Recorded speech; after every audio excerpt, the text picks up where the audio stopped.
የማዕከላዊ ኢትዮጵያ ክልል ፍትህ አካላት ማሰልጠኛና የህግ ምርምር ማዕከል ለሶስተኛ ዙር ያሰለጠናቸውን ሰልጣኞች በአላባ ቆሊቶ አስመርቋል።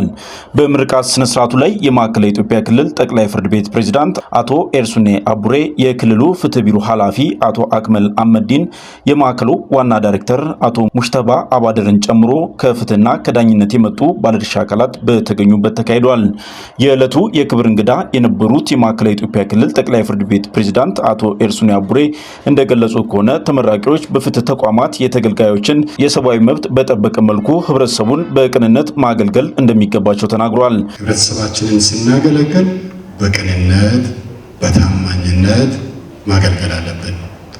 እንደ ክልላችን የአገልግሎት ጥራትን ለማሳለጥ በተለያዩ ዘርፎች አገልግሎቱን ዲጂታል ለማድረግ ዲጂታላይዝ ለማድረግ እየተሰራ ይገኛል። ዲጂታላይዝ ማድረግ ብቻውን መፍትሄ አይሆንም። የኛ ቅንነት መታከል አለበት።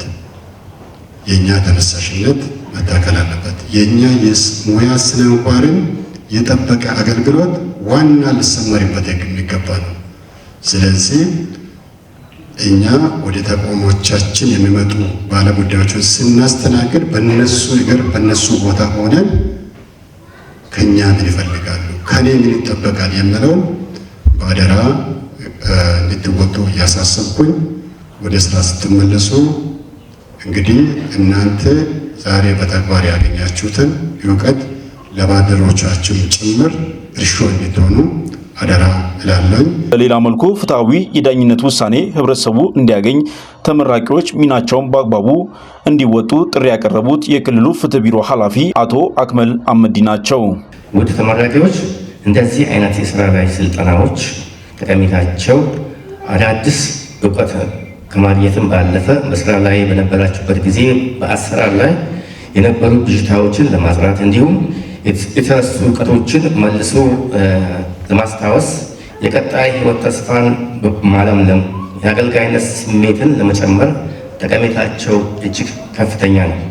በመሆኑም ከዳኝነትም ሆነ ከአቃቢያን ህግ ተቋም መጥታችሁ በዚህ ስልጠና ቆይታችሁ ለዛሬ ምረቃ የበቃችሁ ተመራቂዎች፣ ህዝባችን ያልተንዛዛ ወጪ ቆጣቢ ሊገመት የሚችል ፍትሃዊ ውሳኔ ይፈልጋል። በአብዛኛው ዜጎቻችን እያበሳጨ ያለው የመጨረሻው ፍርድ ወይም ውሳኔ ሳይሆን የክርክሮች ሂደት በመሆኑ ሂደቱ የተንዛዛና ገለልተኛ ለሁሉም ወገን ሜዳው እኩል እንዲጠቀሙበት መፍቀድ ይኖርባቸዋል። በፍትህ ስርዓቱ ዘርፈ ብዙ የለውጥ ስራዎች በመከናወን ላይ ስለመሆናቸው የተናገሩት ደግሞ የማዕከሉ ዋና ዳይሬክተር አቶ ሙሽተባ አባድር ሲሆኑ ይህ እንዲሳካ ተመራቂዎች የራሳቸውን ኃላፊነት እንዳለባቸውም ተናግረዋል። በፍትህ መዋቅር ደረጃ ለተጀመሩ ዘርፈ ብዙ ማሻሻያዎች እንዲሁም ለተጀመሩ የፍትህ ስርዓት ማሻሻያና የህግ የበላይነት ግንባታ ስራዎች ትልቅ አቅምና አዲስ ጉልበት የሚጨምር ታላቅ ምዕራፍ ተደርጎ ሊወሰድ ይችላል።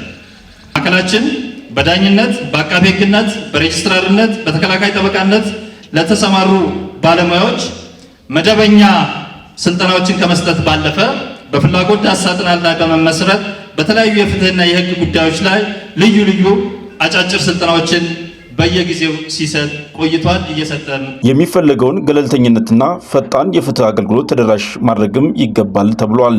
መረቅናቸው የስራ ላይ ሰልጣኞች በዚሁ ህጋዊ ስልጣንና ስርዓተ ስልጠና ወይም ካሪኩለም መሰረት የሰለጠናችሁና የክልላችን የፍትህ ዘርፍ አውታሮችና ቀንዲል ተደርጋችሁ ልትወሰዱ የምትችሉ ናቸው። በዚሁ ምርቃት መርሃ ግብር ላይ አብላጫ ውጤት ያመጡ ተመራቂዎች ባነጋገርናቸው ወቅት እንደገለጹልን ከሆነ በማዕከሉ ያገኙትን እውቀት በአግባቡ ለመተግበር ዝግጁ መሆናቸውንም ተናግረዋል። ስራ ላይ ሆነ ነው ስልጠና ያገኘ ነው። ምናልባት በአካዳሚክ የነበረን እውቀት የተረሱ ነገሮች ነበሩ። ከዛ በኋላ ደግሞ በስራ ላይ እያለን የገጠሙን ጋፖች ነበሩ። እነዛን ጋፖችና የረሳናቸውን ነገሮች አስታውሰን ጥሩ ስራ ሰራለሁ ብዬ አስባለሁ ለወደፊቱ።